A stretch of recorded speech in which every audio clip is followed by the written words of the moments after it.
29 March 1989 Tokyo Police na chahi taramapan surabi nupi macha amabu gang torumba amadi kidnap tawkhibagi maramda nupa macha amadibu interrogation chatharami makhoi mari asina nupi macha amada aranba thabak chathaki haibasi maral yajarami adubu luriba wafamdi makhoina fongdorakliba wafamsing amadi police singi makhutta hanadagi leiraba evidence sing asi chanaramde maram asidagi makhoi mari asibu tongan tongana wahang pahung chatharami aduga yamna chingningai oidibusu tongan tongana wahang pahung chatharabusu makhoi mari gi paukhum asi chap manarami makhoi mari asina fongdorakliba wafam mayam asi achumma ngaktani amari police na investigation tawriba case asigi anoba mayol ama thorklami police na makhoina thijallaba case adugi matangda wahang kaya ama makhata na hangba horuklami maduda makhoina khangba ngamami nupa masa sing asina nupi macha amabu hatlaba matung gallon yankai manga chanba drum amada hapchanduna madugi mathakta concrete hijallami aduga waka suko construction site amada hundoklami police sing na mafam aduda chattuna yengba matamdari mafam aduda drum ama thengarami aduga drum asigi manungda nupi macha amagi asib hakchang asi concrete hijillaga yawba thengarami asib hakchang adubu lauthoklaba matung post mortem tawna thakirami aduga post mortem report laglama matung nupi macha asi traumatic shock na maram oiduna sibani haibasi khangba ngamlami matang asida traumatic shock haibasi aikhoi miyoibagi hakchangda yamna awaba chakheng natraga chaina amadi thamoi sopa thawdok singna oihanba thong amani masina organ dysfunction amadi siba phawba yahalibari nupi macha asibu hatringaida makhoi yamna sathina otnaidami masida nattana nupi macha asigi breast makhare yatum kayama thinduna leiba thengarami aduga masigi mathakta mahaki rectal cavity da plastic bottle yawduna leiramba thengnaki sidri mamangda nupi macha asi pregnant oi haibs khangba ngamlamni aduga mahaki mamai asi yamna thin sokde dakpham mayam ama leiramba thengnaki maram masina masak khangdokna bhotnabada yamna ludu thoklam aduga forensic team na mahaki fingerprint sidin aduna masak khangba ngamlamni numit asida mafam aduda miyoiba khunai puwarida yamna tabada hangoi tujung crime ama mai khum hamna kanglei chilana mayam butaram okchari nasi Junko Furuta gi case asigi matang khangminarsi case asi Japan gi Minato sahadagi horakhibani mafam asida chahi 13 suribi Junko Furuta mahaki maupanupa amadi mama mapa ga punna lerami Yasushi Minami High School da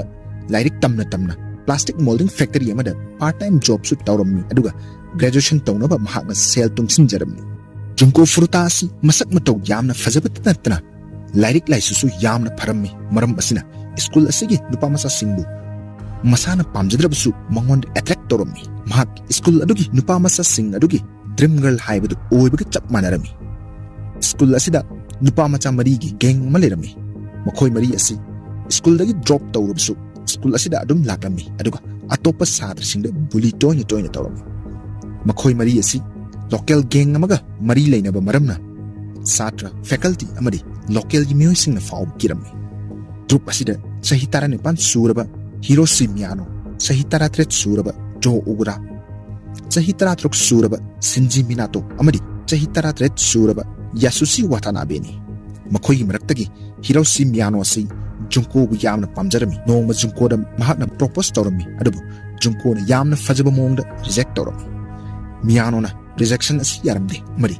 mahaki thamoida asawna mai horami 25th November 1998 Junko mahaki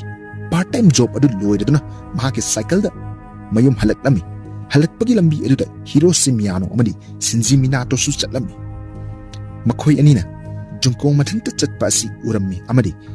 rejection torpagi laman khumnaba plan tormi Hiroshi Miyano na Shinji Minato da asung haidami Junko ga cycle asi nahak na intuduna tuhallu aduga tanja aduda ai hakna mateng pangba taduna mangoda wariyo tai sagi haina haidami plan gi matung inna Shinji na cycle adu intudami aduga Junko mafam adu tusallami tanja asida Hiroshi Miyano na sangsinuna mateng panggi haina tormi Junko na Hiroshi Miyano asi makhoi school da tamma maramna masak fazana khangi maram maduna mateng laurami Junko bu yumna thinbigi haina hajin naraga Adachi de leib hotel amada purami Hiroshi Miyano na kadigum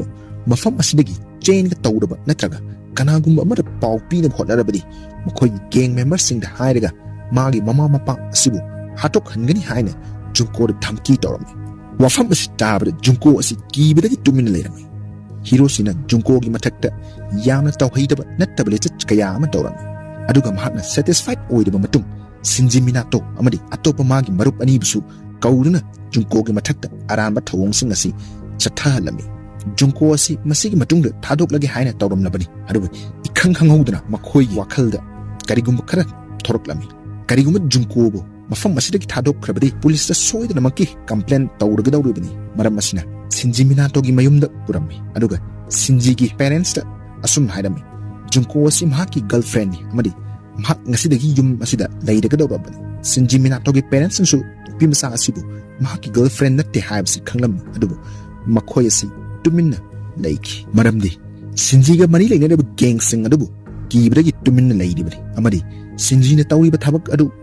ꯇꯨꯃꯤꯟꯅ ꯌꯦꯡꯗꯨꯅ ꯂꯩꯔꯤꯕꯅꯤ 25 ꯅꯣꯚꯦꯝꯕꯔ 1998ꯗꯒꯤ 4 ꯖꯅꯋꯥꯔꯤ 1989 ꯅꯨꯃꯤꯠ 94ꯅꯤ ꯆꯨꯞꯅ ꯃꯈꯣꯏꯅ ꯖꯨꯟꯀꯣ ꯑꯁꯤꯕꯨ ꯌꯥꯝꯅ ꯇꯝꯊꯤꯅ torture ꯇꯧꯔꯝꯃꯤ ꯍꯞꯇꯥ ꯑꯃ ꯑꯅꯤꯗꯤ ꯖꯨꯟꯀꯣꯕꯨ ꯃꯈꯣꯏꯅ ꯐꯤꯖꯤꯀꯦꯜ ꯑꯃꯗꯤ ꯁꯦꯛꯁꯨꯑꯦꯜ ꯅꯤꯗ꯭ꯁ ꯑꯗꯨ ꯐꯪꯅꯕꯒꯤꯗꯃꯛꯇ ꯁꯤꯖꯤꯟꯅꯔꯝꯃꯤ ꯃꯈꯣꯏ ꯃꯔꯤꯅ ꯑꯄꯦꯟꯕ ꯄꯣꯛꯂꯕ ꯃꯇꯨꯡ ꯃꯈꯣꯏꯅ ꯇꯤꯟꯅꯔꯤꯕ ꯃꯃꯥꯟꯅꯕ ꯑꯃꯗꯤ ꯑꯇꯣꯞꯄ ꯃꯤꯑꯣꯏꯁꯤꯡꯕꯨ ꯖꯨꯟꯀꯣꯒꯤ ꯃꯊꯛꯇ ꯑꯔꯥꯟꯕ ꯊꯕꯛꯁꯤꯡ ꯇꯧꯍꯜꯂꯝꯃꯤ ꯃꯤꯑꯣꯏ 100 ꯍꯦꯟꯕꯅ ꯖꯨꯟꯀꯣꯕꯨ ꯇꯧꯔꯝꯃꯤ ꯖꯨꯟꯀꯣ ꯃꯐꯝ ꯈꯪꯗꯅ ꯃꯥꯡꯈꯤꯕ ꯅꯨꯃꯤꯠ 6ꯅꯤꯒꯤ ꯃꯇꯨꯡꯗ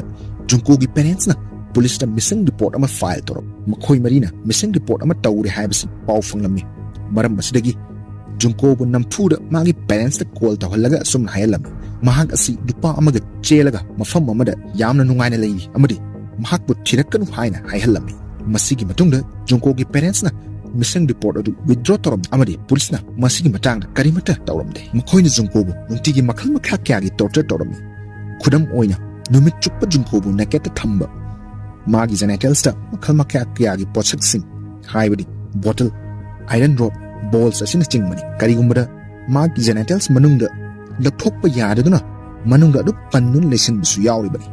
ꯃꯍꯥꯛꯀꯤ ꯑꯁꯤꯕ ꯍꯛꯆꯥꯡ ꯑꯁꯤ ꯄꯨꯂꯤꯁꯅ ꯄꯣꯁꯠꯃꯣꯔꯇꯦꯝ ꯇꯧꯅꯕ ꯊꯥꯔꯕ ꯃꯇꯨꯡ ꯄꯣꯁꯠꯃꯣꯔꯇꯦꯝ ꯔꯤꯄꯣꯔꯠ ꯂꯥꯛꯂꯕ ꯃꯇꯨꯡꯗ ꯍꯛꯆꯥꯡ ꯃꯅꯨꯡꯗ ꯄ꯭ꯂꯥꯁꯇꯤꯛ ꯕꯣꯇꯜ ꯌꯥꯎꯔꯝꯕ ꯊꯦꯡꯅꯈꯤ ꯃꯌꯥꯝꯁꯨ ꯑꯃꯨꯛꯇꯪ ꯚꯥꯞꯅ ꯁꯥꯒꯠꯇꯨꯅ ꯌꯦꯡꯕꯤꯌꯨ ꯁꯥꯔꯝ ꯆꯠꯂꯤꯕ ꯅꯨꯄꯥꯃꯆꯥꯁꯤꯡ ꯑꯁꯤꯅ ꯖꯨꯟꯀꯣꯕꯨ ꯀꯌꯥꯃꯨꯛ ꯌꯥꯝꯅ ꯑꯣꯠ ꯂꯩꯔꯝꯒꯅꯤ ꯗꯤꯁꯦꯝꯕꯔ ꯊꯥꯗ ꯖꯨꯟꯀꯣ ꯃꯐꯝ ꯑꯁꯤꯗꯒꯤ ꯅꯥꯟꯊꯣꯛꯇꯨꯅ ꯆꯦꯟꯅꯕ ꯍꯣꯠꯅꯔꯝꯃꯤ ꯑꯗꯨꯕꯨ ꯂꯥꯏꯕꯛ ꯊꯤꯕꯗꯒꯤ ꯅꯨꯄꯥꯃꯆꯥꯁꯤꯡ ꯑꯗꯨꯅ ꯖꯨꯟꯀꯣꯕꯨ ꯐꯥꯔꯝꯃꯤ ꯆꯦꯟꯅꯕ ꯍꯣꯠꯅꯩ ꯍꯥꯏꯕꯒꯤꯗꯃꯛꯇ ꯃꯈꯣꯏꯅ ꯖꯨꯟꯀꯣꯕꯨ ꯄꯅꯤꯁ ꯇꯧꯔꯝꯃꯤ ꯄꯅꯤꯁꯃꯦꯟ ꯑꯣꯏꯅ ꯃꯈꯣꯏꯅ ꯖꯨꯟꯀꯣꯒꯤ ꯈꯨꯎ ꯃꯊꯛꯇ ꯑꯔꯨꯝꯕ ꯗꯝꯕꯦꯜ ꯊꯥꯗꯔꯝꯃꯤ ꯃꯁꯤꯅ ꯃꯔꯝ ꯑꯣꯏꯔꯒ ꯖꯨꯟꯀꯣꯒꯤ ꯃꯈꯣꯡ ꯑꯁꯤ ꯇꯦꯛꯂꯝꯃꯤ ꯑꯃꯗꯤ ꯃꯍꯥꯛ ꯂꯦꯞꯇꯨꯅ ꯆꯠꯄ ꯉꯝꯂꯝꯗꯦ ꯑꯗꯨꯅ ꯋꯥꯁꯔꯨꯝ ꯆꯠꯄ ꯃꯇꯝꯗ ꯐꯥꯎꯕ ꯌꯥꯝꯅ ꯋꯥꯅ ꯂꯩꯕꯥꯛꯇ ꯁꯤꯠꯇꯨꯅ ꯆꯠꯂꯝꯃꯤ ꯃꯈꯣꯏꯅ ꯅꯨꯃꯤꯠ ꯈꯨꯗꯤꯡꯒꯤ ꯌꯥꯝꯅ ꯇꯝꯊꯤꯅ ꯑꯣꯠ ꯂꯩꯔꯝꯃꯤ ꯀꯌꯥꯃꯨꯛ ꯌꯥꯝꯅ ꯑꯣꯠ ꯅꯩꯒꯦ ꯍꯥꯏꯕꯕꯨ ꯖꯨꯟꯀꯣ ꯑꯁꯤ ꯈꯥꯡꯕ ꯉꯝꯂꯛꯇꯕꯗꯒꯤ ꯑꯁꯨꯃꯥꯏꯅ ꯑꯣꯠ ꯅꯩꯕꯒꯤ ꯃꯍꯨꯠꯇ ꯃꯍꯥꯛꯄꯨ ꯍꯥꯠꯇꯣꯛꯄꯤꯔꯣ ꯍꯥꯏꯅ ꯐꯥꯎꯕ ꯍꯥꯏꯖꯔꯝꯃꯤ ꯃꯁꯤꯗ ꯅꯠꯇꯦ ꯖꯨꯟꯀꯣꯒꯤ ꯍꯛꯆꯥꯡꯗ ꯑꯁꯥꯕ ꯊꯥꯎ ꯍꯩꯖꯤꯟꯗꯨꯅ ꯃꯗꯨꯒꯤ ꯃꯊꯛꯇ ꯃꯩ ꯆꯨꯠꯁꯤꯜꯂꯒ ꯖꯨꯟꯀꯣꯒꯤ ꯍꯛꯆꯥꯡꯒꯤ ꯄꯥꯔꯠꯁ ꯀꯌꯥꯗ ꯃꯩ ꯆꯥꯛꯍꯜꯂꯝꯃꯤ ꯃꯈꯣꯏꯅ ꯆꯥꯅꯕ ꯐꯥꯎꯕ ꯅꯤꯡꯊꯤꯅ ꯄꯤꯕꯤꯗꯦ ꯖꯨꯟꯀꯣꯗ ꯃꯁꯥꯒꯤ ꯌꯨꯔꯤꯟ ꯑꯁꯤꯕꯨ ꯊꯛꯎ ꯍꯥꯏꯅ ꯐꯣꯔꯁ ꯇꯧꯔꯝꯃꯤ ꯀꯔꯤꯒꯨꯝꯕꯗ ꯊꯛꯎ ꯍꯥꯏꯕ ꯌꯥꯗ꯭ꯔꯒꯗꯤ ꯀꯤꯛꯕꯦꯛꯀꯤ ꯃꯑꯣꯡꯗ ꯌꯥꯝꯅ ꯁꯥꯊꯤꯅ ꯀꯥꯎꯕ ꯑꯃ ꯊꯤꯟꯕ ꯑꯁꯤ ꯇꯧꯔꯝꯃꯤ ꯅꯤꯡꯊꯤꯅ ꯆꯥꯅ ꯊꯛꯇꯕꯅ ꯃꯔꯝ ꯑꯣꯏꯔꯒ ꯖꯨꯟꯀꯣꯒꯤ ꯏꯝꯃ꯭ꯌꯨꯟ ꯁꯤꯁꯇꯦꯝ ꯑꯁꯤ ꯌꯥꯝꯅ ꯁꯣꯟꯖꯤꯜꯂꯛꯂꯝꯃꯤ ꯃꯍꯥꯛꯀꯤ ꯑꯁꯣꯛꯄ ꯃꯌꯥꯝ ꯑꯗꯨ ꯐꯖꯟꯕ ꯀꯧꯕ ꯂꯩꯇꯦ ꯑꯃꯗꯤ ꯑꯁꯣꯛꯄ ꯃꯐꯝꯁꯤꯡ ꯑꯗꯨꯗꯒꯤ ꯃꯆꯨꯝ ꯃꯌꯥꯝ ꯑꯃ ꯂꯦꯞꯇꯅ ꯆꯦꯟꯊꯔꯤ ꯅꯨꯄꯥꯃꯆꯥꯁꯤꯡ ꯑꯁꯤ ꯖꯨꯟꯀꯣꯕꯨ ꯎꯕꯗ ꯍꯩꯅꯗꯕ ꯐꯥꯎꯔꯛꯂꯝꯃꯤ ꯃꯔꯝꯗꯤ ꯃꯍꯥꯛ ꯍꯧꯖꯤꯛꯀꯤ ꯂꯩꯔꯤꯕ ꯕꯣꯗꯤ ꯀꯟꯗꯤꯁꯟ ꯑꯁꯤ ꯍꯥꯟꯅꯒ ꯃꯥꯟꯅꯗ꯭ꯔꯦ ꯑꯃꯗꯤ ꯌꯥꯝꯅ ꯌꯦꯡꯕꯗ ꯍꯩꯅꯗꯕ ꯍꯥꯏꯕꯗꯨ ꯑꯣꯏꯔꯝꯃꯤ ꯃꯍꯥꯛꯀꯤ ꯍꯛꯆꯥꯡꯗꯒꯤ ꯏ ꯃꯌꯥꯝ ꯑꯃ ꯆꯦꯟꯊꯔꯝꯃꯤ ꯑꯁꯣꯛꯄ ꯃꯐꯝꯁꯤꯡꯗꯒꯤ ꯃꯆꯨꯝ ꯇꯥꯔꯤ ꯑꯃꯗꯤ ꯃꯍꯥꯛꯀꯤ ꯃꯃꯥꯏ ꯑꯁꯤ ꯑꯁꯣꯛꯄ ꯗꯥꯛꯐꯝ ꯃꯌꯥꯝ ꯑꯃ ꯇꯥꯃꯟꯈꯤꯕꯅ ꯁꯛꯐꯝ ꯄꯨꯡꯑꯣꯟ ꯑꯣꯜꯂꯕꯅꯤ ꯑꯗꯨꯒ ꯌꯦꯡꯕꯗ ꯐꯥꯎꯕ ꯑꯀꯤꯕ ꯐꯥꯎꯔꯤꯕꯅꯤ ꯑꯗꯨꯕꯨ ꯅꯨꯄꯥꯃꯆꯥꯁꯤꯡ ꯑꯁꯤ ꯀꯌꯥꯃꯨꯛ ꯇꯝꯊꯤꯒꯦ ꯍꯥꯏꯕꯗ ꯐꯤꯚꯝ ꯑꯁꯤ ꯌꯧꯔꯕ ꯐꯥꯎꯕꯗ ꯃꯈꯣꯏꯅ ꯖꯨꯟꯀꯣꯕꯨ ꯑꯣꯠꯄ ꯅꯩꯕ ꯑꯁꯤ ꯂꯦꯞꯇꯦ ꯃꯈꯣꯏꯅ ꯖꯨꯟꯀꯣꯒꯤ ꯂꯦꯞ ꯕ꯭ꯔꯦꯁꯀꯤ ꯅꯤꯄꯜ ꯑꯁꯤꯕꯨ ꯄ꯭ꯂꯥꯏꯌꯔ ꯑꯃ ꯁꯤꯖꯤꯟꯅꯗꯨꯅ ꯊꯥꯗꯠꯂꯝꯃꯤ ꯋꯥꯈꯜꯗ ꯑꯃꯨꯛꯇ ꯁꯥꯒꯠꯇꯨꯅ ꯌꯦꯡꯕꯤꯌꯨ ꯇꯧꯔꯤꯕ ꯊꯧꯑꯣꯡꯁꯤꯡ ꯑꯁꯤ ꯆꯩꯅꯥꯈꯣꯜ ꯀꯌꯥꯃꯨꯛ ꯐꯪꯂꯝꯒꯅꯤ ꯋꯥꯈꯜꯅ ꯁꯥꯒꯠꯂꯨꯕꯗ ꯑꯀꯤꯕ ꯐꯥꯎꯔꯤꯕꯅꯤ ꯑꯗꯨꯕꯨ ꯑꯁꯤꯒꯨꯝꯕ ꯃꯪꯗ ꯐꯥꯎꯕ ꯇꯧꯍꯩꯗꯕ ꯊꯧꯑꯣꯡꯁꯤꯡ ꯑꯁꯤ ꯃꯔꯥꯜ ꯂꯩꯖꯗ꯭ꯔꯕꯤ